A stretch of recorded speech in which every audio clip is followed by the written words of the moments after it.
These spicy delicacies, consumed for decades by Israelis, are a hit in the United States, where there are dozens of restaurants modeled on these in Israel, and likely soon to be hundreds, nudging aside some of the usual American fare, ignoring Middle East politics while conquering palates.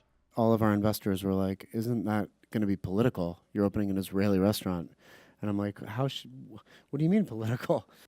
Michael Solomonov at an American university event that examined the appeal of Israeli food. He's an award-winning chef, owner of Zahav and other eateries in Philadelphia. Most people in the U.S. just care if it's good. If it's cool, if you get good press, if it's good value, if the food is delicious, those are the most important things. And I think that's what brings people to the table, the fact that people can all relate to very good food. Food such as these, whether they are snacks or whole meals. Einat Admon wrote a cookbook, Balabusta, and owns restaurants in New York, planning to spread to other cities. The appeal of Israeli food, not just to Jews and Israelis, she told us. We eat a lot of vegetable and we treat them a little bit different. So I will get a lot of my customer coming to my restaurant and fascinated by the cauliflower and said, oh, they grew up with boiling cauliflower and they used to hate it, and now they can eat cauliflower. They eat eggplant. They eat a lot of vegetable in a very different way. There is also, it's a lot of bold flavors, a lot of interesting, a lot of freshness, a lot of colors. But these creations aren't exclusively Israeli.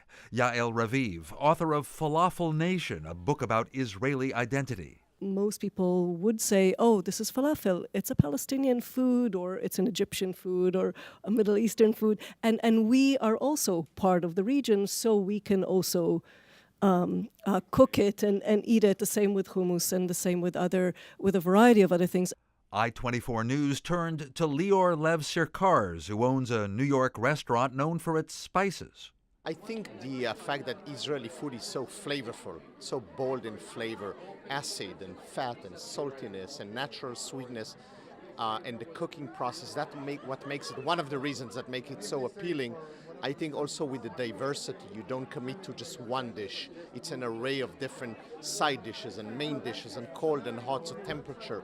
I think that it's part of it. You know, Israeli food includes all of these influences because they are neighbors. So Lebanese, Syrian, Jordanian, Egyptian, there's so many influences, even Turkish to some extent. So they're part of Israeli food just because we're in the region and the area. I don't get too much into politics, I just like good food. That's the bottom line. Dan Raviv, I-24 News, Washington.